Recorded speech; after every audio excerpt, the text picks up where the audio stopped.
Hallelujah. आप सभी को जय मसीह की। मैं परमेश्वर का धन्यवाद करती हूँ आज के सुंदर दिन के लिए, और आप सभी का मैं चैनल प्रेरणा में फिर से स्वागत करती हूँ। आइए आज हम देखेंगे भजन संहिता 12 जो कि दाऊद ने लिखा है। और दाऊद परमेश्वर को पुकार कर कहता है कि हे परमेश्वर मुझे बचा ले, क्योंकि तेरे सिवाय कोई भी विश्वास योग्य नहीं है। दाऊद कहता है कि दीन लोगों की रक्षा जो है वो परमेश्वर करता है, और जो झूठ बोलते हैं, जो नीचता के काम करते हैं उनकी जीभ को भी परमेश्वर कैसे काट डालेगा।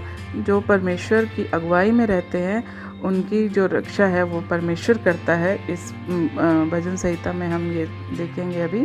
और पहली आयत देखते हैं, हे परमेश्वर बचा ले, क्योंकि एक भी भक्त नहीं रहा। मनुष्यों में से विश्वास योग्य लोग मर मिटे हैं। दाऊद यहाँ पर परमेश्वर को पुकार कर क्या कहता है कि हे परमेश्वर मुझे बचा ले, क्योंकि एक भी भक्त नहीं रहा। मनुष्यों में से विश्वास योग्य लोग जो हैं वो मर मिटे हैं। सिवाय परमेश्वर के कोई भी विश्वास योग्य नहीं है।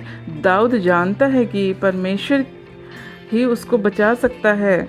ऐसे ही हमारा भी जो भरोसा है वो केवल परमेश्वर पे होना चाहिए। हमारा भरोसा किसी मनुष्य पर नहीं होना चाहिए, क्योंकि मनुष्य तो पापी है। वो अपने फ़ायदे के लिए कभी कभी छल कपट भी करेगा, है ना। लेकिन परमेश्वर ही है जो न्यायी है, वो कभी छल कपट नहीं करता है।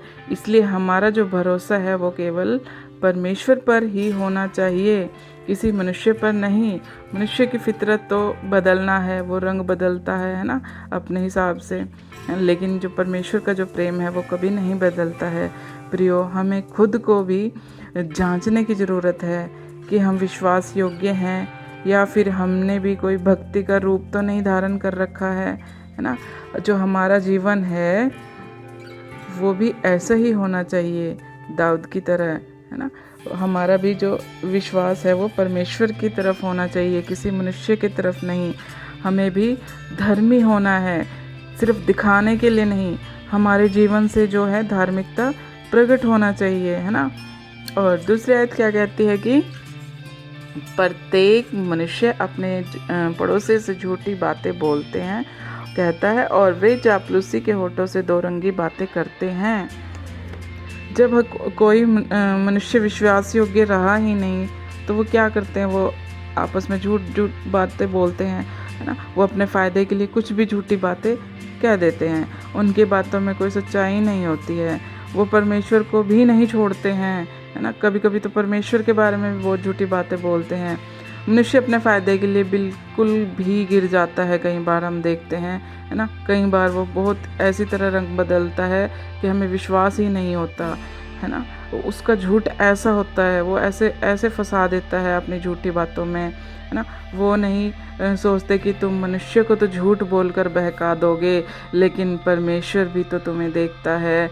प्रियो, आप अपने आप को जांच ले, कहीं आपकी बातें भी दो रंगी बातें तो नहीं हैं, है ना। कहीं आप भी झूठ बोलकर किसी के साथ कोई छल कपट तो नहीं करते। अपने पड़ोस में जब भी आप इकट्ठा होते हैं तो झूठी बातों में कभी आप सहभागी नहीं होना चाहिए आपको। प्रियो, हमें मसीह में हमें गवाह ठहरना है अपने पड़ोस में, है ना। हमें अन्य जातियों के समान उनकी तरह नहीं होना है ना। हमें उनके बीच में गवाह ठहरना है। और तीसरी आयत कहती है कि प्रभु सब चापलूस होठों को और उस जीभ को जिससे बड़ा बोल निकलता है क्या करेगा, काट डालेगा। परमेश्वर का वचन कहता है कि वो हमें चेतावनी दे रहा है यहाँ पे, है ना, कि आज भी समय है, संभल जाओ, नहीं तो क्या होगा। परमेश्वर का क्रोध जब तुम पर भड़केगा तो वो तुम्हारी बात, जो तुम बड़ी बड़ी बातें बोलते हो, है ना, लोगों को अपने झूठ में फंसा लेते हो, वो क्या करेगा, परमेश्वर तुम्हारी जीभ को काट डालेगा। प्रियो, जब भी हम खाना खाते हैं तब कई बार हमारी जीभ दांतों के नीचे आ जाती है ना, तो कितना दर्द होता है। सोचो, जब परमेश्वर पूरी जीभ को काटेगा तब कैसा होगा।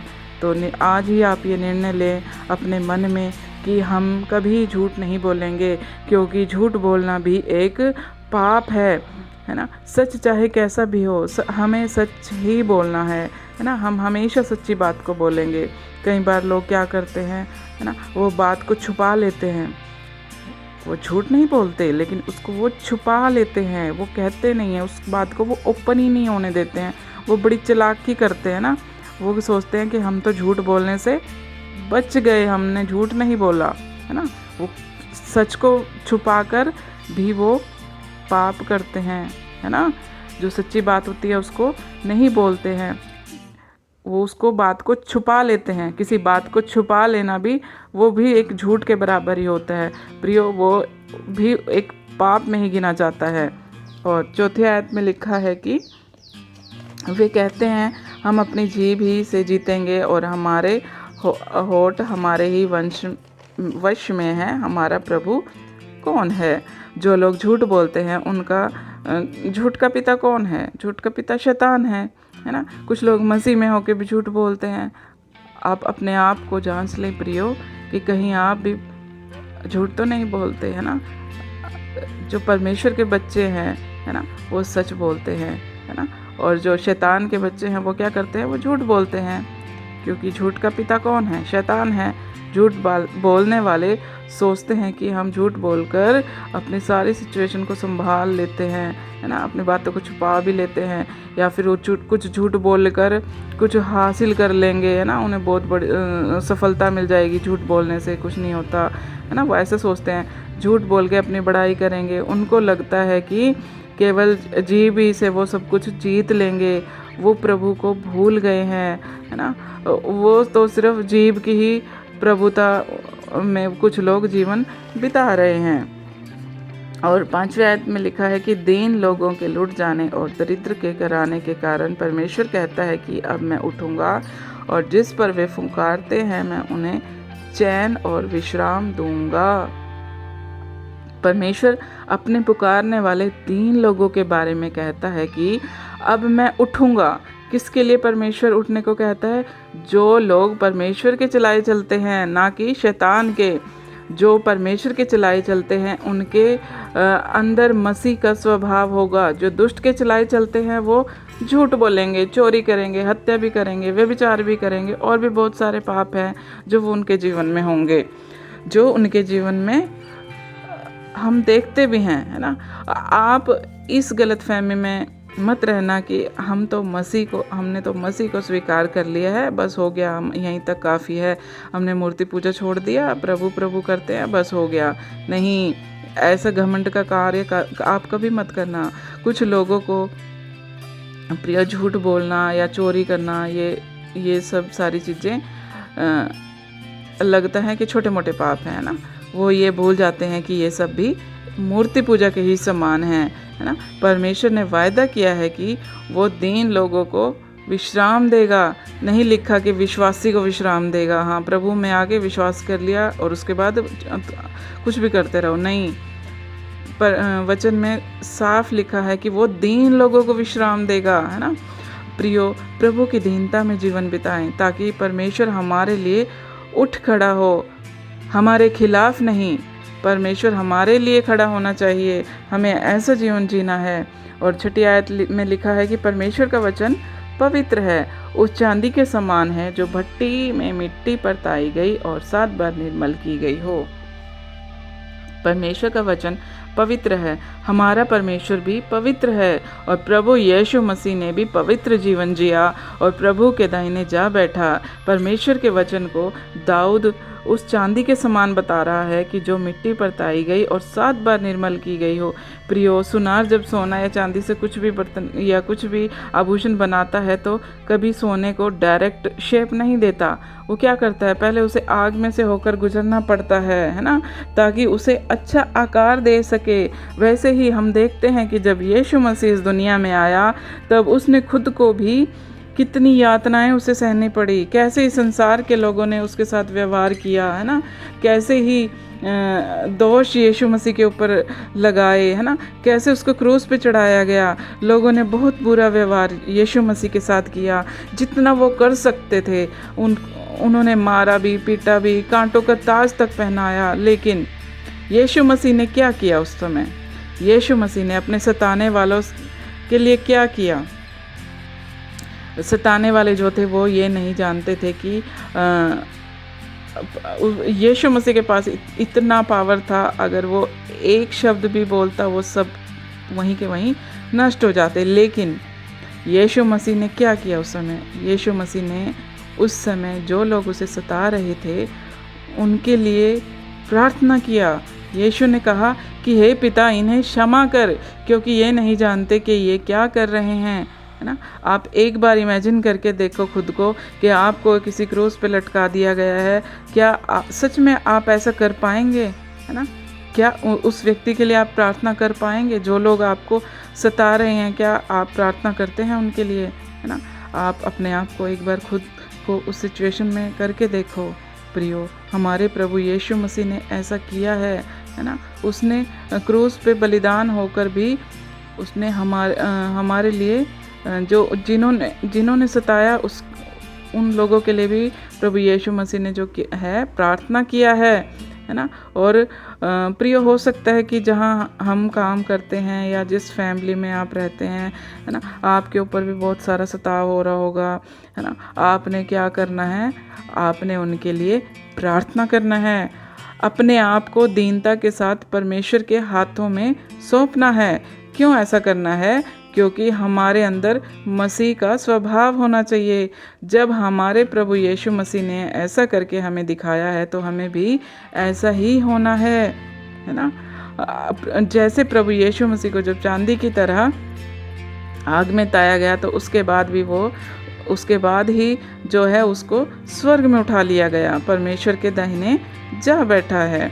और वैसे ही हमें भी सिद्ध होना है ताकि हम भी प्रभु के लिए इस्तेमाल होने वाले पात्र हो जाएं, ना कि हम नाश हो जाएं। हमें भी सिद्धता की ओर जाना है और अपने उस इनाम को पाना है जो परमेश्वर ने हमारे लिए पहले से ही ठहरा रखा है। 7वें आयत में लिखा है कि तू ही है परमेश्वर, उनकी रक्षा करेगा, उनको इस काल के लोगों से सर्वदा के लिए बचाए रखेगा। दाऊद वचन में बोलता है कि वो परमेश्वर को पुकार कर कहता है कि जब धर्मी व्यक्ति या जब कोई प्रभु की दीनता में होकर प्रभु को पुकारता है तो परमेश्वर उसकी रक्षा करता है। प्रियो, वो सिर्फ इस संसार के लिए नहीं बल्कि उस अनंत जीवन के लिए भी उसको बचाता है। प्रियो, हो सकता है कि दुष्ट आपको परेशान करता हो ना, आप किसी भी समस्या में हो सकते हैं। आप परमेश्वर पर भरोसा रखें, वो आपको कभी भी लज्जित नहीं होने देगा। आपका भरोसा किसी व्यक्ति विशेष पर नहीं होना चाहिए। आपका भरोसा सिर्फ और सिर्फ परमेश्वर पे ही होना चाहिए हर एक बात के लिए, क्योंकि जो कुछ भी हमारे जीवन में होता है उससे हमारी भलाई होती है ना। वो हमारी हानि के लिए नहीं होती हैं चीज़ें। जब दाऊद ने गोलियत को मारा तो उसका भरोसा, पूरा भरोसा किस पर था? उसका जो भरोसा है वो सिर्फ और सिर्फ परमेश्वर पे था, ना ही किसी तीर पे, ना ही किसी शक्ति पे, अपने बल पे नहीं। उसका भरोसा सिर्फ और सिर्फ परमेश्वर पे था। परमेश्वर के नाम से वो उसके सामने खड़ा होता है और तभी वो इतने भयानक गोलियत, जिससे बड़े बड़े वीर योद्धा सब डरे हुए थे, है ना। और वो छोटी सी उम्र का बालक था और उसने सिर्फ एक पत्थर के साथ ही उसको ढेर कर दिया, है ना। वैसे ही हो सकता है हमारे जीवन में गोलियत के समान बहुत बड़ी भयानक रूप लेने वाली समस्याएं हो सकती हैं। प्रियो, दाऊद के समान आप परमेश्वर पे भरोसा रखें और सिर्फ परमेश्वर को ही पुकारें और परमेश्वर में ही बने रहें। परमेश्वर आपकी रक्षा ज़रूर करेगा। और 8वां वचन कहता है कि जब मनुष्यों में नीचपन का आदर होता है तब दुष्ट लोग चारों ओर अकड़ते फिरते हैं। ये जो वचन है इसमें बहुत गहरी बात छिपी है और इसे समझना हमारे लिए बहुत ज़रूरी है, सभी के लिए। इसमें जो है 2 तरह के व्यक्तियों की बात हो रही है। एक तो वो जो नीचपन यानी घटियापन भी जिसको हम कह सकते हैं, जो नीच काम करता है, और एक वो जो नीचपन के काम करने वाले का आदर करता है ना, जिसका आदर हो रहा है और वो फिर आदर पाकर क्या करता है, वो फूल जाता है, अकड़ता भी है ना। और जो उसका आदर नहीं करते हैं उन पर भी अपनी अकड़ दिखाता है ना। जैसे कुछ लोग बातें तो बड़ी बड़ी करते हैं, है ना, वचन से भी, है ना। जैसे कुछ लोग क्या करते हैं, हम प्रभु में हैं जो लोग, उनके बारे में भी हम सोच सकते हैं। है ना। क्योंकि ये सच्चाई है, हम इन चीज़ों से नहीं भाग सकते, क्योंकि ऐसा हमारे समाज में हो रहा है, हमारे संसार में ऐसा हो रहा है। कुछ लोग बातें तो बड़ी बड़ी करेंगे ना वचन से भी, है ना, वो कोई प्रभु का दास भी हो सकता है ना। अब हम मसीह में हैं तो हम अपनी ही बात करेंगे, है ना। वो कोई लीडर भी हो सकता है ना, वो ज्ञान की बातें तो करेगा, वो सिर्फ पुलपिट पे खड़े होके, लोगों के बीच में खड़े होके बातें तो बोलेगा, लेकिन जब हम उसके खुद की अंदर की लाइफ में देखते हैं, झांकते हैं, तो हम क्या पाते हैं, है ना। वो हमें तो कहता है कि माता पिता का आदर करो, लेकिन जब हम देखते हैं कि उसकी खुद की माता पिता उनसे दुखी हैं, है ना, वो हमें तो सिखाएगा, कहेगा कि बच्चों को रीस मत दिलाओ, लेकिन खुद क्या करने जा रहा है, खुद क्या कर रहा है, हम उसके जीवन से देखते हैं कि हाँ ब्रांडेड कपड़े ले रहा है, मौज मस्ती में पैसे लुटा रहा है अपने बच्चों को, है ना, ऐशो आराम दिला रहा है ना। वो बोलता तो कुछ है और लेकिन करता कुछ है, तो ये क्या हो गया, ये भी एक नीचपन के ही काम होते हैं। और दूसरा व्यक्ति क्या करता है, जो नीचपन के काम करने वाले का आदर करता है ना। क्योंकि वो क्यों करता है ऐसे, क्योंकि वचन में लिखा है कि भाई आदर करना है ना। वो गलत काम कर रहा है और मैं तो परमेश्वर की नज़र में सही हूँ, मैं तो धर्मी हूँ, मैं तो आदर करूँगा, है ना। उसे नहीं चिताता कि भाई तुम ये गलत कर रहे हो, तुम सिखा क्या रहे हो और तुम खुद क्या कर रहे हो। हमारे ये जिम्मेवारी है, हमारा ये फ़र्ज़ बनता है ना। लेकिन आजकल क्या होता है, उल्टा लोग डर के मारे आदर करते हैं, है ना। वो भी गलत है ना। वो भी उसी के समान दोषी हैं, क्योंकि वचन में लिखा है कि वो दिन आएंगे जब परमेश्वर कहेगा कि हे कुकर्मियों, हे कुकर्म करने वाले लोगों, मेरे पास से दूर हो जाओ, है ना। अब मती का, इसके लिए हम वचन से हम क्लियर करेंगे आपको। मती 7 का 21 से 23 में आप देख सकते हो कि प्रभु का वचन यहाँ पे कैसे कह रहा है कि, है ना, जो प्रभु के दास हैं वो कह रहे हैं कि हमने परमेश्वर तेरे नाम से लोगों को चंगा किया, भविष्यवाणियाँ किया, है ना। लेकिन परमेश्वर उनसे क्या कहेगा, मेरे पास से चले जाओ, क्योंकि मैं तुम्हें नहीं जानता। क्यों नहीं जानता? क्योंकि उन्होंने अपने जीवन में नीच कामों को किया है, कुकर्मों को किया है उन्होंने, है ना। और प्रियो, प्रभु ने जो सेवा हमें दिया है ना, उसे हमें पूरी आत्मा और सच्चाई के साथ हमें करना है। जहाँ पे भी हमें परमेश्वर ने रखा है, हमें परमेश्वर के काम को पूरी शिद्दत से करना है ना। क्योंकि परमेश्वर का जो राज्य है वो केवल बातों में नहीं है, वो हमारे कामों से भी प्रकट होना चाहिए। प्रियो, कहीं ऐसा ना हो कि आपकी गिनती दुष्ट लोगों में हो जाए, है ना। अपने आप को जांच लें, परख लें, अभी भी समय है। प्रभु के भय में होकर दीनता के साथ जीवन बिताएं और परमेश्वर के आने वाले क्रोध से बचें। आप सभी को जय मसीह की। परमेश्वर इन वचनों के द्वारा आप सभी को आशीष दे। हालेलुया।